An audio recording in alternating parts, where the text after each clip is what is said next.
If you're from Maharashtra or honestly anywhere in India, there's a 100% chance you've had the iconic Chitare Bandhu's Bakarwadi. We all know the taste, we all know the massive queues outside their stores. But building a multi generational legacy that completely dominates the Indian snack industry doesn't just happen by accident.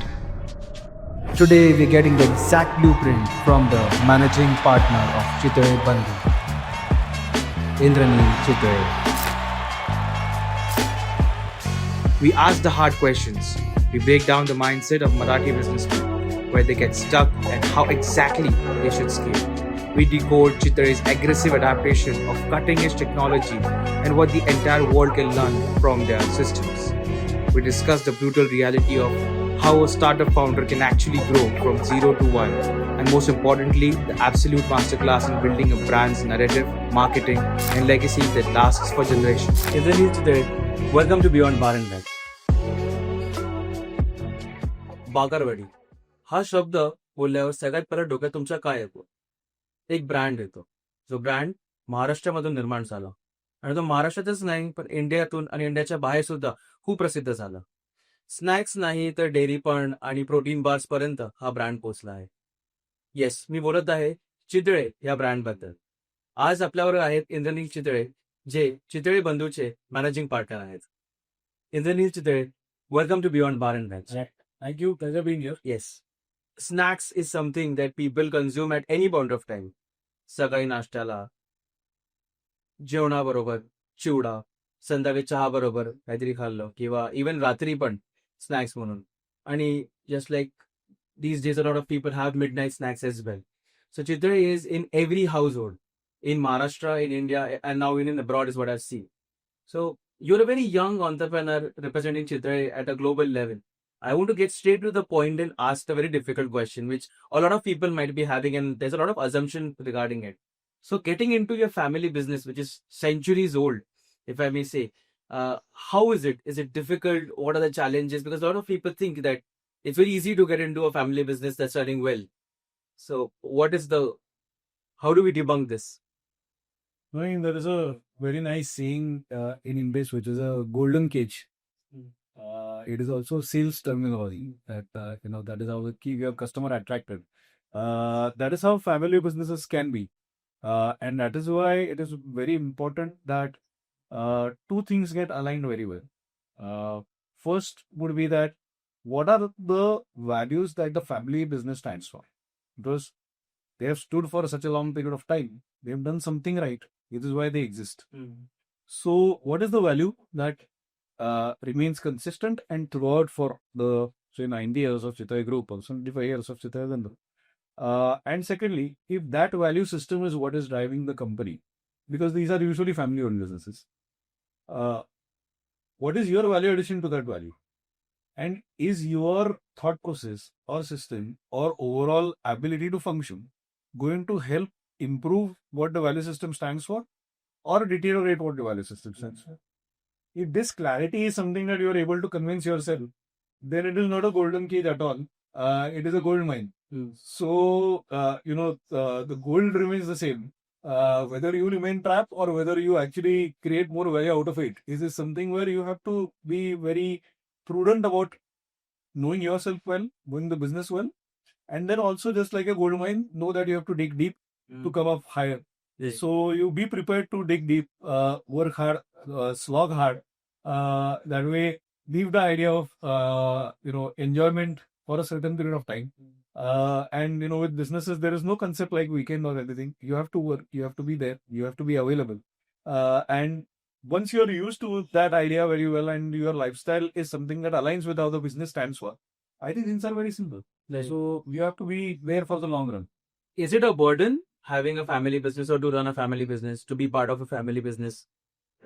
Hardest expectations, what are they like?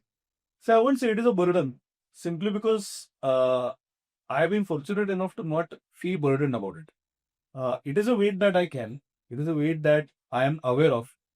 And it is also something that I am mindful that, the weight comes from generations of hard work, generations of value creation, generations of impact. So all my actions need to be mindful towards the fact that there is an ecosystem that we support. It's not just a promoter-driven business where everything goes back to the promoter. It's an organization that do that. So when we are responsible for so many people, we have to be mindful of the weight. And I think your ability to carry weight or pressure or just mentally accept it is what determines the ability to succeed. So if you don't have that ability, it becomes a burden. If you are mentally prepared that this is the weight I have to carry and still do what I want to do, I think that becomes a great boosting tool for you because the groundwork is already done. Right. So, while you're talking about having a foundation and running on it, you brought technology into a century-old business. So, what was it one thing की starting ला खूप resistance मिळाला की okay, are we doing this? हे करायचंय की नाही करायचंय? But then later on it became like, okay, without this we can't run any further. काय आलं ना की नुसतं टेक्नॉलॉजी एनेबल करून जगाचे फारसे काही प्रॉब्लेम सॉल्व्ह होत नाहीत असं मला वाटतं. कारण टेक्नॉलॉजीचं सर्वात मोठी स्ट्रेंथ ही आहे की ती इक्विटी प्रमोट करेल. सो जर टेक्नॉलॉजी सर्वांगीण पद्धतीने तुमच्या कंपनीमध्ये, तुमच्या ऑर्गनायझेशनमध्ये, तुमच्या आयुष्यात ऍब्झॉर्ब होऊ शकतील आणि त्याच्याने जे काय तुम्ही करताय ते आत्तापेक्षा चांगल्या पद्धतीने करू शकला, तर माझ्यामध्ये टेक्नॉलॉजीसारखा बूस्टर आणि ओव्हरऑल सर्वांगीण विकास करणारी क्षमता असणारी एक जी काही ताकद आहे ती म्हणजे टेक्नॉलॉजी. तर त्यामुळे ते आणण्याकरता रेजिस्टन्स कधीच नसतो, पण त्याचा इम्पॅक्ट काय असतो हा स्टडी केला तर त्याच्यातनं कधी ना कधीतरी काहीतरी कॅस्केडिंग इफेक्ट होतात, जे आपण म्हणतो की डॉमिनो इफेक्ट असतो. सो हे डॉमिनो इफेक्ट पण तुम्ही ऍज प्रमोटर समजून गेला पाहिजे. कारण की जसं आपण टेक्नॉलॉजीच बघतो की ऑटोमेशन आहे की ऑटोमेशननी जॉब जातील, जॉब जातात असं नाही, रिस्किलिंगची गरज पडते. तर एआयचं रेव्होल्युशन आपण पाहतो की एआय सगळीकडे आणि पुढच्या 10 वर्षात एआय शिवाय आपण कुठलंच काम करू शकणार नाही, कारण की तेवढा तो विकसित होत चाललेला आहे. तर अशा आयुष्यात लोकांच्या नोकऱ्या जाणार आहेत का, तर नाही जाणार आहेत. लोकांना काय पद्धतीने तुम्ही रिओरिएंट करू शकताय ही जबाबदारी पण संस्थेची आहे, प्रमोटरची आहे, कंपनीची आहे, सीईओची आहे. सो हे रॅमिफिकेशन जेव्हा तुम्ही समजून टेक्नॉलॉजी अडॉप्ट करता तेव्हा तुम्हाला विरोध नसतो. हे रॅमिफिकेशन्स न घेता वन साइडेड निर्णय घेतला जातो की तिकडे युरोपमध्ये आपण पाहतो की मला 50 लोक काढून टाकायचे, मला 40 लोक काढून टाकायचे. अशा हेतूने जर का तुम्ही निर्णय घेतला तर तो भरपूर वेळा फेल होतो, कारण की आपल्याला व्यवसाय म्हणून एक सामाजिक बांधिलकी जपणं आवश्यक असतं आणि तिकडे जॉब क्रिएशन हे सगळ्या एंटरप्राइजचं एक मोठं फंक्शन आहे. तर जेव्हा जॉब क्रिएशनला जर का तुम्ही कुठेतरी हानी पोचवत असाल तर नक्कीच टेक्नॉलॉजी अडॉप्शन फेल जातं. जर तुम्ही job reorientation, job skilling, people retention याच्यावरती फोकस करून टेक्नॉलॉजीनी आयुष्य त्यांचं सुधारत असाल तर टेक्नॉलॉजी खूप cleanly adopting. So, you're talking about employers and the prime name of Chitare. Been there for a long time. Like I've been repeating a lot because it is like every single person. I had a friend named Chitare. So we used to ask him, "तुमचा बाकराडे आहेत का?" That's how it was. It has a legacy. Now, जर तुम्हाला 2026 मध्ये चितळे हा brand परत reinvent करायचा असेल, no history, no legacy, no name, how will you go about it in this era? So I give you some historical backdrop for it, कारण की तो महत्वाचा आहे असं मला वाटतं. जर बघायला गेलं तर फूड ही पेरिनियल रिक्वायरमेंट आहे.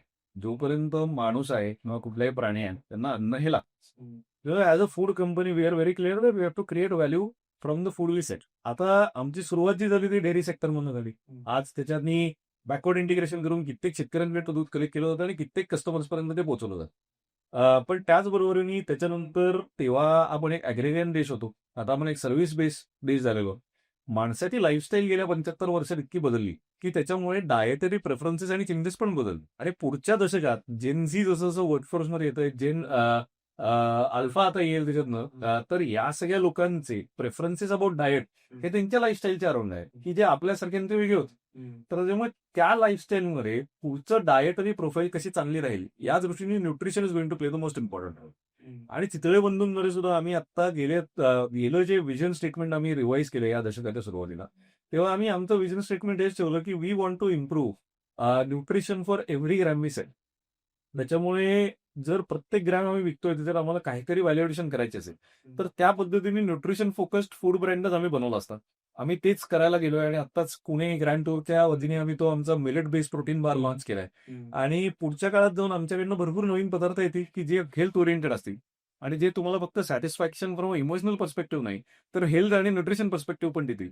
अशा पद्धतीचं व्हॅल्युएशन कस्टमरला करावं या पद्धतीचीच कंपनी आम्ही बांधली असं मला तरी वाटतं. Okay, so lot to do with designs as well. आपण डिझाईनवरती फोकस करणार आहोत, giving a tagline or something like that. If we reinventing in 2026 for the Gen Zs or just focusing on the nutrition? See design ही एक step ह्याच्यापेक्षा मागे गेलं पाहिजे असं मला वाटतं. कारण की ऑर्गनायझेशनल डिझाईन पासून या सगळ्या गोष्टी सुरू होतात, त्यापासून कंझ्युमर एक्सपिरियन्सच्या डिझाईन पर्यंत जातात. तर त्याच्यामुळे मी ॲज अ कंपनी कोणाला टार्गेट करणार आहे हे माझ्या डिझाईन प्रमाणे ठरतं. आणि त्या दृष्टीने त्या कस्टमरला काय लागणार आहे हे समजून घेऊन त्याच्या दृष्टीने चांगले प्रोडक्ट करून त्याला गरज क्रिएट करून देणं हे पण एक डिझाईनचं काम. तर त्याच्यामुळे त्या सगळ्या करता जे काय लागतंय ते कम्युनिकेशन जे आहे ते पण त्याच्याशी साजेसं पाहिजे. ते एनेबल करणं हे फक्त आउटकम झालं. जर फंडामेंटली तुम्ही रिवायर नाही केलं तरी काय पर्पज आहे तो ठेवला नाही तर त्या पर्पजला साधेसं कम्युनिकेशन असलं पाहिजे. कम्युनिकेशन नुसतं बदललं आणि पर्पजफुली काही चेंज केलं नाही तर त्याचा काय उपयोग? Sense right correct. आपण म्हटलं की मगाशी India is based on agriculture आणि आता सर्व्हिस बेस होत चालली आहे. We are having more businesses in India. Speaking of महाराष्ट्रामध्ये पण खूप अपॉर्च्युनिटीज आहेत. पण महाराष्ट्रामध्ये एवढं समृद्ध असून सुद्धा आपल्याला मराठी उद्योजक एवढे कमी का दिसतात? त्याच्या पाठी काय कारण असू शकतं? मी असं नाही म्हणणार की मराठी उद्योजक कमी आहेत. मराठी उद्योजक जागतिक पातळीवर भरपूर मोठ्या पद्धतीने धंदा करतायत. मला असं वाटतं की मराठी जो एक पूर्ण वर्ग आहे त्याच्यात प्रायमरी चॉईस ही ऑन्टरप्रिनरशिप नाही. त्यामुळे कुठेतरी आपल्या डोक्यात कायम सर्व्हिस सेक्टर किंवा सर्व्हिस किंवा जॉब्स हे असतं. पण जर मी गेल्या काही वर्षात जो बदल बघितलेला पाहिलाय की ज्याच्याकरता मीडिया सुद्धा जबाबदार आहे. I think entrepreneurship is now being rewarded societally by India आणि त्याचे बेनिफिशियरी मराठी लोक पण आहे. तर त्यामुळे आज जर भारतातलं सर्वात जास्त जीडीपी जनरेट करणारं राज्य मराठी आहे तर आपण असं स्टेटमेंट करणं की मराठी लोक व्यवसाय करत नाहीत हे मला थोडं चुकीचं वाटतं. फक्त त्यांची स्किल आणि त्यांचे पोटेन्सी ही कुठल्या पद्धतीच्या व्यवसायांमध्ये चांगली आहे ह्याच्यात त्यांनी व्यवसाय केला तर त्यांना सक्सेस मिळेल. तर त्यामुळे कदाचित ट्रेडिंग बिझनेसेसमध्ये आपल्याला तेवढं मिळालं नाही जेवढं आपल्याला मॅन्युफॅक्चरिंग R&D टेक्नॉलॉजी सर्व्हिसेस मधनं मिळालंय. सो त्या एंटरप्रेनर्सचा आपण दाद द्यायलाच पाहिजे असं मला वाटतं. आणि पुढच्या काळात आपण आपल्या स्ट्रेंथ्सवरती खेळून जे डेट अवर्स आपण आहोत आणि कॅपिटली अलोकेशनच्या बाबतीत प्रुडंट असा एक आपण समाज आहोत मराठी लोक सगळे. तर त्या स्ट्रेंथ्सवरतीच आपण धंदा केला पाहिजे. तर त्यामुळे ते करताना कदाचित तुम्ही जागतिक पातळीवरती एकदम मोठी कम्युनिटी म्हणून दिसणार नाही पण जी काम करतायत ती खूप चांगल्या पद्धतीचं काम करतायत हेही दिसेल. तर तशा पद्धतीचं क्वालिटीवर क्वांटिटी असं आपण मेट्रिक्स घेऊनच पुढे जायला पाहिजे असं मला वाटतं. We should not force everybody to be in to entrepreneurship mode. तो एक कम्फर्टचा फॅक्टर आहे. पण जे करतायत त्यांना प्रोत्साहन देण्याकरता सगळ्या मराठी कम्युनिटीने एकत्र आहोत आणि एकत्र येऊन त्यांना प्रोत्साहन देऊन त्या कम्युनिटीतनंच एक चांगला कॉमर्स जनरेट करावा असं मला वाटतं. करेक्ट. कारण मी जेवढं बघितलं आहे इन माय एक्सपिरियन्स मराठी फॅमिलीजमध्ये असं असतं की बिझनेस नको, रिस्क आहे खूप जास्त. तू आपली नोकरी कर, घरी ये, सुखाचा घास खा आणि राहा. हे चेंज व्हायला कम्युनिटी रिस्पॉन्सिबल आहे का? कारण इतर रिस्पेक्टफुली अदर कम्युनिटीज जे आहे त्यामध्ये सांगितलं जातं छोटा धंदा डालो बहुत कुटका धंदा डालो असं म्हटलं जातं. और हम लोग बाकी लोग सपोर्ट करने के लिए.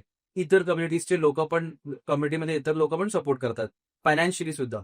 So do you think community is responsible for this और जिस इंडिव्हिज्युअल फॅमिली रिस्पॉन्सिबल फॉर दिस?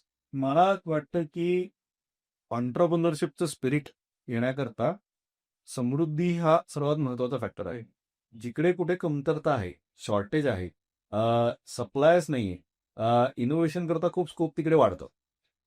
आपण जर का बघायला गेलो तर आपलं राज्य हे कायम समृद्धच आहे. आज आपण भारतातले सर्वात मोठं जीडीपी वाला राज्य आहोतच आणि त्या दृष्टीने ती समृद्धी आपल्याकडे कायम असल्यामुळे आपल्याला कॅपिटलची रिस्क घेण्याची एवढी गरजच पडलेली आहे. आज आपल्याकडे पोर्ट्स आहेत, माउंटन्स आहेत, फ्लॅट इंडस्ट्रियल लँड्स आहेत, आपल्याकडे एक्सलंट फार्मिंग आहे. पश्चिम महाराष्ट्रात बघायला गेलं तर उत्तम आहे. आज या नवीन इन्फ्रास्ट्रक्चर डेव्हलपमेंटमुळे आपल्याला जे विदर्भ आहे, खानदेश आहे, मराठवाडा आहे या भागातही कनेक्टिव्हिटी पोर्टला आता इम्प्रूव्ह होत चालली. तर त्यामुळे मला असं वाटतं की ते मधल्या काळात ना शॉर्टेज नसल्यामुळे बाकीची लोक आपल्याकडे येऊन काम करत होती. आपण पण त्यांच्याबरोबर काम करत होतो. आता जेव्हा सगळीकडेच ती ऑन्टरप्रिनरशिपची एक झळ यायला लागली आणि त्याच्याकरता मी असं म्हणेन की ओव्हरऑल एक कम्युनिटी सपोर्ट पण यायला लागलाय आणि फिअर ऑफ फेलियर हे आपल्या मनातनं गेलेलं आहे. तर तेव्हा हे चित्र बदलताना दिसेल असं मला वाटतं. आणि म्हणजे मला काय असं वाटतं की आपण स्वतःला एवढं सेल्फ क्रिटिकल करायची गरज नाही. आणि सेल्फ क्रिटिकल नसेल करायचं तर त्या दृष्टीने फेलियर पण ऍक्सेप्ट करायला शिकलं पाहिजे. ऍब्सोल्युटली. तर त्यामुळे आपण खूप अभिमान असतो ना आपण मराठी असल्याचा आपल्याला. तर त्याच्यात कधी कधी फेलियरची आपल्याला भीती वाटते. तर तो बाकीच्या काही समाज आहेत की जे व्यवसायात चांगलं काम करतात त्यांना अजिबात भीती नाही. They are not afraid to fail. तर त्याच्यामुळे तो ऍटिट्यूड आपण परत आणला तर काय आपण कुठपर्यंत पोचलेलो गेले 400-500 वर्ष ते परत करू शकतो असं मला वाटतं. Because we talking about Marathi businessman, असं कोणती क्वालिटी आहे मराठी बिझनेसमॅन मध्ये? कारण तुम्ही म्हणालात की असे खूप सारे लोक आहेत ग्लोबल स्केलवरती मराठीमध्ये जे खूप पुढे गेले. सो मराठी बिझनेसमॅनकडे अशी काय स्पेशालिटी आहे जे लोक असं बोलत नाही त्याबद्दल, किंवा ती खूप अशी अंडर नोटीस जाते, but it's proving to be really scalable? सामाजिक भान मराठी माणसाला खूप जास्त आहे. हम्म. हे आपण जर पाहिलं तर कायमच आपण सामाजिकतेच्या दृष्टीनेच कायम व्यवसाय बनवले आहे. आणि महाराष्ट्रातले सगळे जे स्वातंत्र्याच्या आधीच्या काळातले व्यवसाय आहेत हे सगळे ओव्हरऑल कोऑपरेटिव्ह स्टाईलचेच व्यवसाय होते, जरी प्रायव्हेट सेक्टरने येऊन केलेलो. तर त्याच्यामुळे त्या दृष्टीने व्यवसाय म्हणजे कुठलंही ऑर्गनायझेशन किंवा एंटरप्राइज प्रोजेक्ट ह्याचा इम्पॅक्ट हा सोशल पण असलाच पाहिजे. हे भान मराठी लोकांनी खूप चांगलं जपली. आज एवढ्या लोकांना एम्प्लॉयमेंट जनरेट करता येते, एवढ्या लोकांना बॅकवर्ड इंटिग्रेशन करता येतं, एवढ्या लोकांना फॉरवर्ड इंटिग्रेशन करून सेल्स जॉब्स मिळत आहेत. आज त्याचबरोबर एवढी लोक एज्युकेशनली कॉम्पिटंट बनत आहेत. ही सगळी इकोसिस्टम कशी कॅटापॉल्ट झाली तर या व्यवसायांमुळे झाली. तर त्यामुळे आय थिंक ती स्ट्रेंथ जी आहे ती पहिली गोष्ट मी म्हणेन ती म्हणजे सोशल अवेअरनेस की जो महाराष्ट्रीयन माणसाला उत्तम आहे. दुसरं मला वाटतं ते म्हणजे हे की ओव्हरऑल रेझिलियन्स. म्हणजे आपण जर बघायला गेलो की चिवट लोक तसं मराठी समाजात चिवट आहे, आपण कुठला मुद्दा सोडणार नाही की नाही. तर तसा चिवटपणा तुम्हाला क्लास लिडिंग इनोव्हेशन करता लागतं. आणि त्यामुळे ट्रेडिंगला कसं आहे ना की इनोव्हेशन ही कॅपिटल अलोकेशन असतं. मराठी व्यवसाय सगळे पाहिलं तर तुम्ही बॅकवर्ड टू फॉरवर्ड पूर्ण फुल स्टॅक बिझनेसेस बनवलेले आहेत. ते मॅन्युफॅक्चरिंग असो, सर्व्हिसेस असो, आयटी असो किंवा बाकी वेगवेगळे क्षेत्र असो, एज्युकेशन असो. तर end to end full stack व्यवसाय बनवण्याकरता जो एक रेसिलियन्स लागतो, चिकाटी लागते, तर ती चिकाटी मराठी माणसाचं आहे. त्यामुळे आज आपण पाहतोय की आता ही जी काही ओव्हरऑल वेव्ह आहे ही हळूहळू ईस्टर्न महाराष्ट्रात पण स्प्रेड व्हायला लागेल. म्हणजे तिथेही एक जो काही ओव्हरऑल डिवाइड आहे की वेस्टर्न महाराष्ट्र, ईस्टर्न महाराष्ट्र, तर तो ओव्हरकम करायच्या दृष्टीने entrepreneurship will fuel that bridging the gap. हे ह्याचा मला कॉन्फिडन्स असेल. सो व्हेरी ग्लॅड की आपण मराठी उद्योजकाबद्दल आणि मराठी ॲटिट्यूड बद्दल एवढं चांगलं बोलतोय. हे beats to get out in public. So तरी सुद्धा असं काही माइंडसेट आपल्याला चेंज करायची गरज आहे का? की एका मराठी माणसाला असं कुठली गोष्ट आहे ज्याबद्दल माइंडसेट चेंज करायला लागेल so that he can develop his business or overall community in next 10 years? Marathi माणसाबद्दल मी खूप ऑप्टिमिस्टिक आहे, कारण आज चितळे ब्रँड जो उभा केलाय तो मराठी माणसानेच उभा केलाय. म्हणजे आम्ही शेवटी प्रोडक्ट बनवला, तो प्रोडक्ट मराठी माणसाला आवडला आणि त्यांनी तो बाहेर नेला. तर त्याच्यामुळे शेवटी कंझ्युमरच्या पॉईंट ऑफ व्ह्यूने बघायला गेलं तर मराठी माणसाने बनवलेला हा एक मराठी ब्रँड आहे की तो आता इंटरनॅशनल जातो. तर त्यामुळे we have to acknowledge what is present. कधी कधी आपण सोशल मीडियाच्या काळात तर एस्पेशली खूप जास्त निगेटिव्हिटी बघतो, कारण की एकच पॉईंट ऑफ व्ह्यू बघितला जातो. सो आणि that brings me to the answer की ऑन्टरप्रिनरशिप जेव्हा आपण बघतो की व्यवसाय करायची एक नीती असते, तर ते करताना success failure is part of it. पण ऑप्टिमिझम इज व्हेरी इम्पॉर्टंट. तर इटर्नल ऑप्टिमिस्ट कॅटेगरी बनणं हे आपल्याला कुठेतरी एक मनातलं परिवर्तन करावं लागेल असं मला वाटतं. आपण बऱ्यापैकी स्केप्टिकल आहोत, पण आपण खूप इंटेलेक्च्युअल आहोत एक कम्युनिटी म्हणून. कारण आपण प्रत्येक इंडिव्हिज्युअल विचार करतो, आपल्याला प्रत्येकावरती मत असतं, ओपिनियन असतं, काहीतरी असतं. सो त्या दृष्टीने कधी कधी कलेक्टिव्ह सक्सेस मॅनिफेस्ट करायला आपण कमी पडतो, कारण की आपण स्केप्टिसिझम आधीच तिथं टेअर डाऊन करून टाकतो. सो भरपूर वेळा मी पाहिलंय माझ्या पर्सनल अनुभवावरून की 100% पिक्चर बरोबर जरी नसणं दिसत तरी तुम्ही एका पॉझिटिव्ह सिग्नलवरती पुढे जायला लागलात ना, तर काही उत्तरं आपोआप पुढे सापडतात. पण ते करायची तुमची रिस्क असते, तर ती रिस्क प्रत्येकाची वेगवेगळी असते. पण त्या क्षणी जेव्हा तुम्हाला अडचणी यायला लागतात, तर तेव्हा तुमचं माइंड ऑप्टिमिस्टिक आहे का पेसिमिस्टिक आहे, हा मोठा प्रश्न आहे. Criticism, analytical, over analytical, paralysis हे सगळ्या गोष्टी जर का आल्या, तर मग स्केप्टिसिझमने आपण स्वतःलाच खाली खेच. तर त्यामुळे दुसरं कोण नाही, आपला माइंड हा आपला शत्रू आहे. आणि आपल्याला ते पुढे जायचं असेल तर we have to just be optimistic की काही आपलं चुकीचं नाही. जग आपलं कस्टमर आहे आणि त्यांना आपल्याला कसं माल विकायचं आहे हे आपण बघायला पाहिजे. मग सर्व्हिस विकायची आहे, प्रोडक्ट विकायचं आहे, ऍक्सेसरी विकायची आहे, का अजून काय विकायचं आहे. पण if there are 8 billion people on the planet, 8 billion opportunities to sell exist. तर we have to make sure that we keep selling them more and more. Selling and business, आणि आपण आता मराठी बिझनेसमॅन मध्ये सुद्धा बोललो, ऑन्टरप्रिनर्स बद्दल. So धंदा जो आहे तो रक्तात असतो, जसे खूप आपण ऐकलेलं आहे. सो खरंच असं आहे का की धंदा रक्तामध्ये असतो? माझे ग्रेट ग्रँडफादर्सनी बिझनेस सुरू केला, माझ्या ग्रँडफादर्सनी बघितला, पेरेंट्सनी बघितला, तर मी बघतोय. So do you give credit completely to the blood DNA that you have, or can somebody else also may achieve that skill? See acknowledged but don't over emphasise असं मला वाटतं या विषयावर, की माझे पणजोबा तर फर्स्ट जनरेशन ऑन्टरप्रेनरच होते. त्यांचा काही धंदात होता, रक्तात होता असं नाही म्हणता येणार ना. ते हळूहळू आलं. आणि म्हणजे ऑब्व्हियसली एक फरक काय पडतो, की जेव्हा तुम्ही बिझनेस कम्युनिटीमध्ये किंवा फॅमिलीमध्ये वाढता, तर तेव्हा तुमच्या आजूबाजूला चर्चा व्यवसायाबद्दलच होत असते. तर त्यामुळे ते कानावर पडून पडून तुमची रिस्क घ्यायची एक ॲबिलिटी इम्प्रूव्ह होती. आणि काही गोष्टींना, अडचणींना फेस कसं करायचं हे तुमच्यासमोर मसल मेमरीमध्ये तयार झालेलं असतं. ते फर्स्ट जनरेशन ऑन्टरप्रेनर्सना नसतं. पण फर्स्ट जनरेशन ऑन्टरप्रेनर्सना आत्ताच्या काळात मेंटॉर सापडणं आणि चांगले अजून मोठे सक्सेसफुल ऑन्टरप्रेनर्स भेटणं याची ॲबिलिटी खूप सोपी झाली आहे. तर त्यामुळे तुम्ही जेव्हा व्यवसाय चालू कराल ना, तेव्हा माझ्यापेक्षा करेक्ट कोणीच नाही अशा ॲटिट्यूड न जाता मी इकडे लर्निंग करायला आलेलो आहे. I will fail, I will succeed, but I will also build a great mentor network around me. या ॲटिट्यूडनी जा. मेंटॉर्स तुम्हाला हेल्प करतात. मलाही आयुष्यात मेंटॉर्स आहेत. फक्त ते घरातले नाही आहेत, ते बाहेरचे पण आहेत.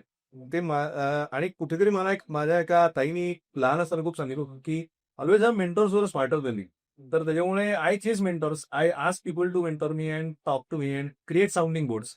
तर अशा पद्धतीची यंत्रणा तुम्ही उभी करा. जेवढ्या लवकर तुम्ही एक पर्सनल बोर्ड तुमच्या आजूबाजूला बनवाल, की जो तुमचा हितचिंतक आहे, तर तुम्हाला सक्सेस मिळणं शक्य असतं. Yeah. A century-old business, if had to reinvent for the Gen Zs, जर चितळेला Gen Zs साठी काय बनवायचं असेल किंवा फोकस करायचं असेल, so what will Chitale do? Like आपण आधीच बोललो होतो 26 मध्ये आपण काय करणार if you reinvent, but now if you want to focus only on Gen Zs, giving everything aside, what is a Chitale would do, Chitale Bandhu? जेनजीचं स्किल असं आहे, की they are extremely well informed and connected globally. कारण they were born after internet came in to existence for commonwealth. तर त्यामुळे their choices are not rooted by one thought process. Their choices are rooted on two factors. एक, there is a very good compelling selling story. That selling story can be anything. It can be culture, it can be technology, it can be something like DEI, जिथे diversity, inclusion, exclusivity सारखे factors पण असू शकतात. In social आहे किंवा sustainability सारखं एक कुठलं तरी असतं. सो या पद्धतीचे अँकर्स कुठले, तर त्या अँकर्सच्या आधारावरती त्यांचा निर्णय घेतला जातो. आणि त्यामुळे ते काय जुनं वाईट आहे असं म्हणतात असं नाही, किंवा नवीन सगळंच चांगलं आहे असंही म्हणतात असं नाही. त्यांना त्या व्हॅल्यू सिस्टीमशी कनेक्ट व्हायला पाहिजे. तर ही सिस्टम तुम्ही त्यांच्याशी कशी कम्युनिकेट करता हे तुम्ही बघायचं आहे. आणि त्याचबरोबर दुसरी गोष्ट जी आहे ती त्यांना कुठलाही चॉईस फोर्स केलेला नको. की जर तुम्ही म्हणलात की बाबा हीच ती पूर्व दिशा, तर तसं नाही होऊ शकत. आज आपण पाहतोय तुझं ते पूर्वेला पण अँगल्स आहे, की बाबा हा पूर्व दिशा काय डिग्री 1, डिग्री 2, डिग्री 5 असू शकतो. तर ती डिग्री ही त्यांची चॉईस आहे. आणि आत्ताचा काळ जसा आहे तर त्यांना त्यांचा चॉईस एनेबल करायची यंत्रणा समाजात उपलब्ध आहे. तर तुम्ही त्यांना फोर्स करताय का तुम्ही त्यांचा चॉईस इम्प्रूव्ह करताय, या पोझिशनमध्ये तुम्ही राहायला पाहिजे. ते जर असेल तर जेनजी विल अडॉप्ट यू. म्हणजे जर उदाहरण द्यायला गेलं तर आत्ताच मागच्या वर्षी प्रयागराजला कुंभमेळाला, आज कुंभमेळ्याला 60 कोटी लोक आली, जे काही अंदाज दिसतो. तर 60 कोटी लोकांमध्ये जेव्हा आपल्या भारताच्या average age of people is 27 to 29, मी तर म्हणतोय 70% लोक तर तरुणच होते. मग तरुण लोक येतात तिकडे, ते काय कल्चरला नाराज आहेत असं नाहीये, ते काय त्याला बहिष्कार करतात असं नाहीये.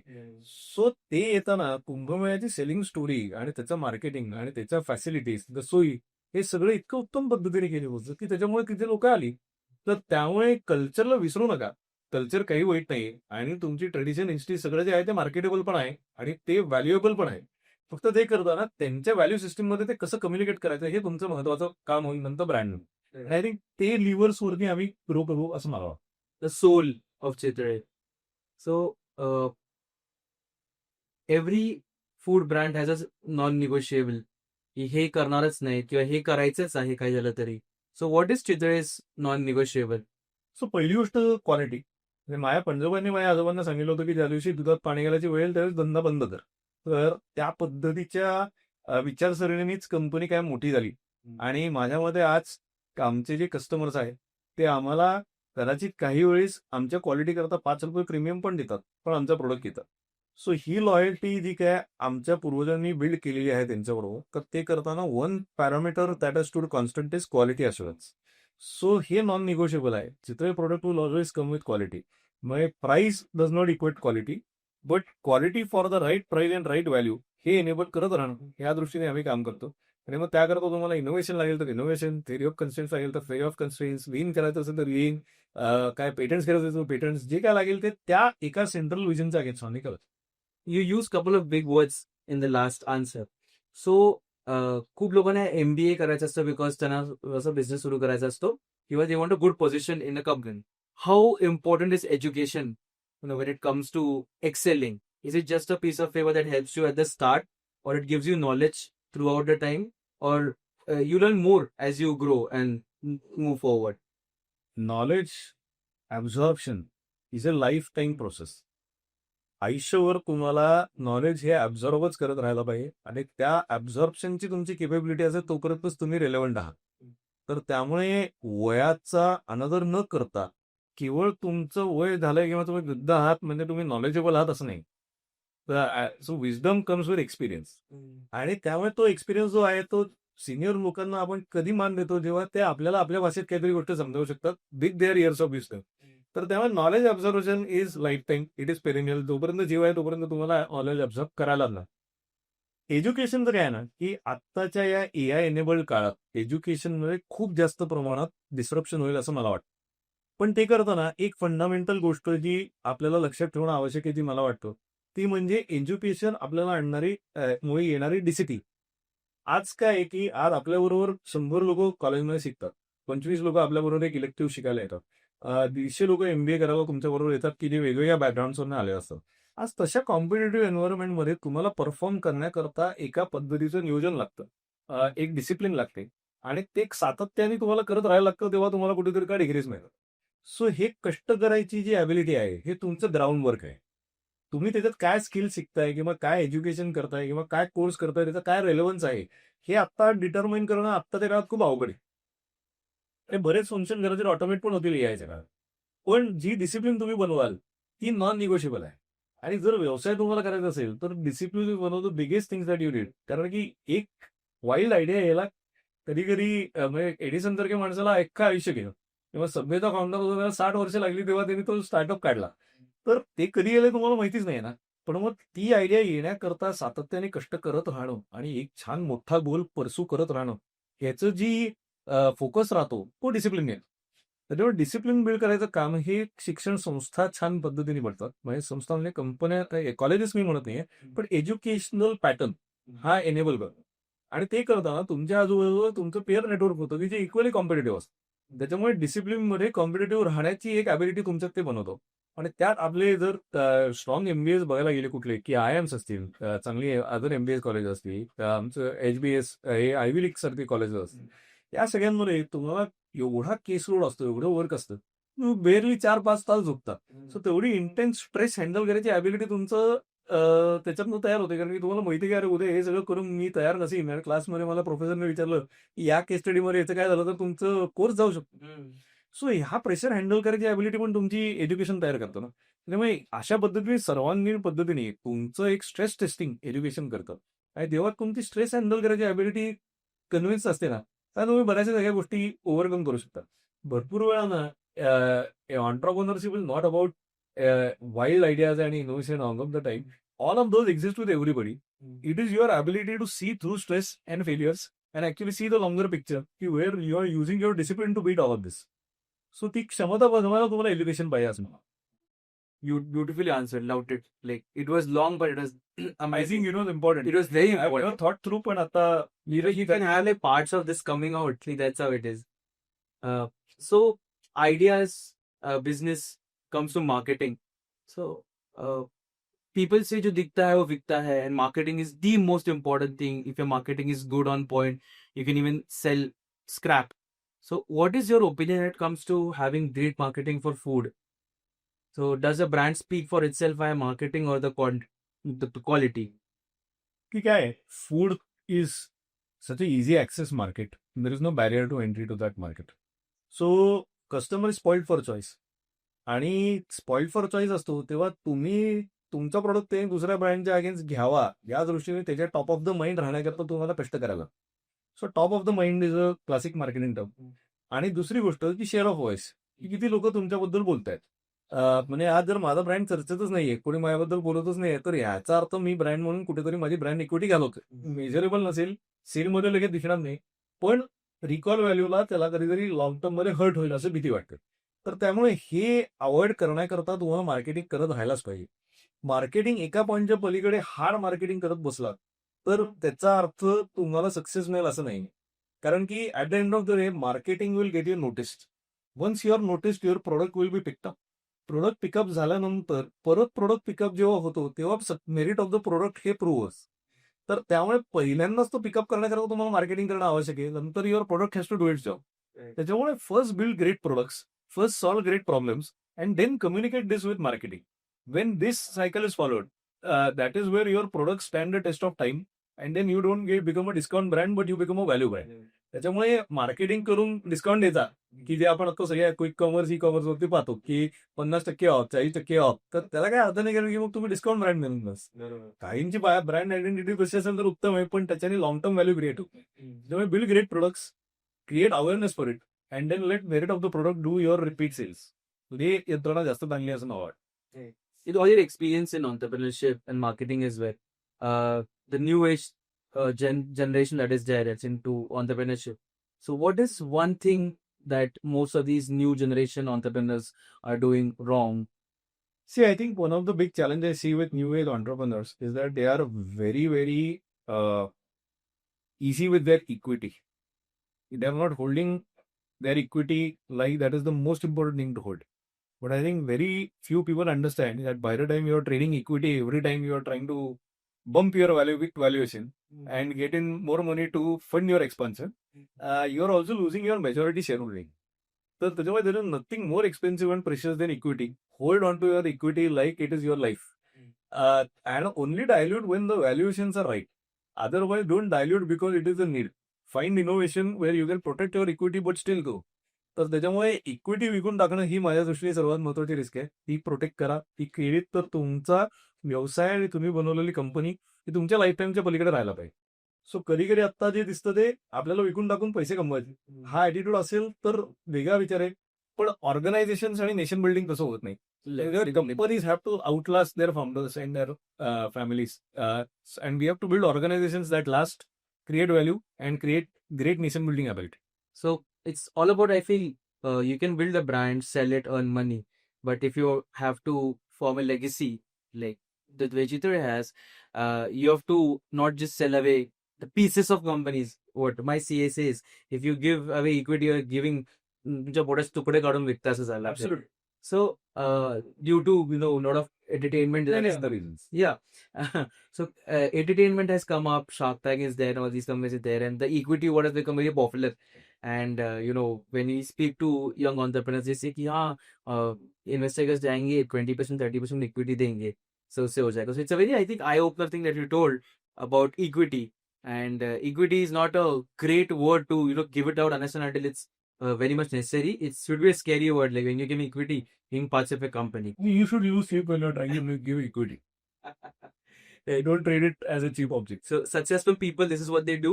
Successful businessmen. Okay. What is one more thing in a successful businessman that you have observed throughout your career or lifetime that you've seen? One thing every successful person has, one belief, one habit. The respect of time. I think we must understand that time is money.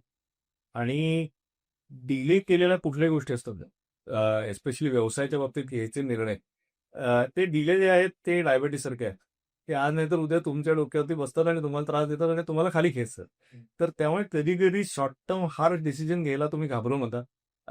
त्याच्याने long term फायदा होणार असेल तर तो नक्की होतो, आणि त्याच्याकरता तुम्हाला थोडे दिवस विलंब बनायला लागलं तरी चालेल. पण टाइम वेस्ट करून जे निर्णय आज घेणं आवश्यक आहे ते डिले करून कंपनीचं नुकसान करू नका, कारण की आज खूप लोक तुमच्या कंपनीवरती डिपेंडेंट असतात. तर त्याच्यामुळे don't put your time at trade, rather be very wise with your time. It will play dividends over a period of time. So time management, basically, personal and professional life managed pretty well. If you manage time well and business well, there's a lot of growth. And once your rocket picks up, it keeps going. So at what point does growth start becoming dangerous? Because, of course, it could be a thing. I'll try to answer this in cricketing terms. म्हणजे we had a very great opening partnership. एक त्यातले आमचे brand अँबॅसेडर्स आहेत की सचिन आणि सेहवाग. आज दोघंही excellent batsman आहेत. दोघांचंही ॲव्हरेज एक्सलंट आहे. पण सेहवाग जितकं अग्रेसिव्ह खेळायचा तेवढं सचिन कधीच खेळला नाही. पण दोघांना एकमेकांची खेळायची गरज होती. पण जर उद्या सेहवागला सांगितलं असतं की तू सचिनसारखं खेळ, किंवा सचिनला सांगितलं असतं तू द्रविडसारखं खेळ, की जिकडे तुला डिफेन्सच खेळायचा आहे, तर तसं चाललं नसतं. पण द्रविडला जर सांगितलं की तू सेहवागसारखं जाऊन क्रिसच्या बाहेर प्रत्येक बॉल सिक्सला मारला पाहिजे, तर ते त्याचं ॲपेटाईट नाही. तर त्याच्यामुळे डेंजर जे आहे ना, हे ऑब्जेक्टिव्हली एक सिंगल पॉईंट नाहीये, तर it is a matter of comfort. So ज्या पॉईंटला तुम्हाला वाटतंय ना की कम्फर्ट फॅक्टरच्या या गोष्टी बाहेर जात आहेत, तर त्या क्षणी तुम्ही एक अलार्म कॉल घ्यायला पाहिजे की I I doing the right thing or not. आणि हे करण्याकरता तुम्हाला साऊंडिंग बोर्ड चांगले पाहिजे. ऑफकोर्स फायनान्शियल रेशिओज, लिव्हर्स, सगळ्या गोष्टी असतात की ज्याच्याने तुम्ही ठरवू शकता की चांगलं चाललंय वाईट चाललंय. ते कधीही तुम्ही ओव्हर लेव्हरेज किंवा ओव्हर डेंजरस पद्धतीने नेऊ नका. म्हणजे ते करायला गार्डरेल्स तुम्ही ठेवले पाहिजे. पण ज्या क्षणी तुम्हाला वाटतंय की this is something that is going to hit the roof, तर you should have a mechanism to understand, make sense, feel fast and get out of it faster. कारण की द लॉंगर यू डिले, की वेळेच्याच बाबतीत आहे, तेवढं the more expensive it gets. तर त्यामुळे that is where the danger comes. So brand ambassadors, I see these days a lot of entrepreneurs have maintained their social media pretty well, and have become their own face. And because they're on social media, a lot of people try to copy entrepreneurs. So what are the things that young entrepreneurs or even people shouldn't copy from the successful entrepreneurs? Well, I have a counter view to it. I possibly don't know who's copying who. But what is the harm in copying somebody successful? Till the point you grow out of that idea.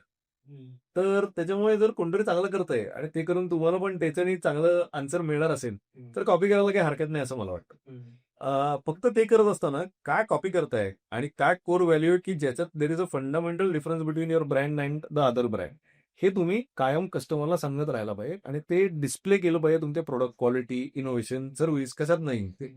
तर त्यामुळे कधी कधी हा मीन कॉपिंग म्हणजे, आणि मी जर का कोणाला तरी सक्सेसफुल ऑन्टरप्रेन्योरला भेटलो की त्याच्याकडनं मला इन्स्पिरेशन वाटतं, किंवा मी माझ्या भाषेत म्हणतो की you should always have entrepreneur mentors who have one more zero than you in their life. की आज मी 1 कोटीला 10 कोटीचा ऑन्टरप्रेन्योरशी मी मेंटरशिप घेतली पाहिजे. तसं मी काय 1000 कोटीला असेल तर मी 10,000 कोटी कोण करतो त्याच्याकडनं शिकलो पाहिजे. तर तो काहीतरी चांगला करतोय आणि 10,000 कोटीला त्याला जाता येतंय, तर that is where I have to be. तर I should copy certain things rather reduce my learning time. त्याच्यामुळे कॉपी करायला लाज वाटून घेण्यात काही पॉईंट नाही. फक्त काय कॉपी करताय आणि काय कोर व्हॅल्यू तुमची आहे, हे तर डिस्टिंक्शन तुमच्या डोक्यात कायम राहायला पाहिजे मला वाटतं. Choosing the right influence is very much Anchors. Anchors. मी हे बघितलं आहे की खूप लोक जे आहेत when they are into business, आता मी फर्स्ट जनरेशन बिझनेस बद्दल बोलेन किंवा यंग ऑन्टरप्रेनर्स बद्दल बोलेन. These guys they work day and night without giving any time to their personal life, physical fitness of family. What do you want to say to such people, are very hardworking, very dedicated, but how does it play in the longer term? Because we all know that आज हेल्थचा काळजी नाही तर उद्या problem होणार आहे म्हणून.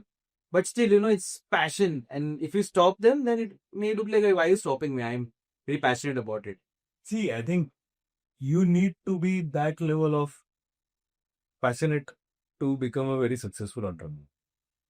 So conventional rules don't apply to you. You are different. तर त्याच्यामुळे don't try to fit into something just because the box says that is the box your turn.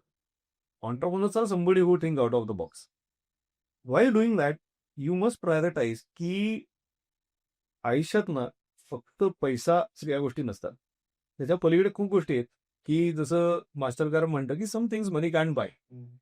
So त्या दृष्टीने what is it that is important to you, याचा प्रत्येक ऑन्टरप्रेन्योरने विचार केला पाहिजे.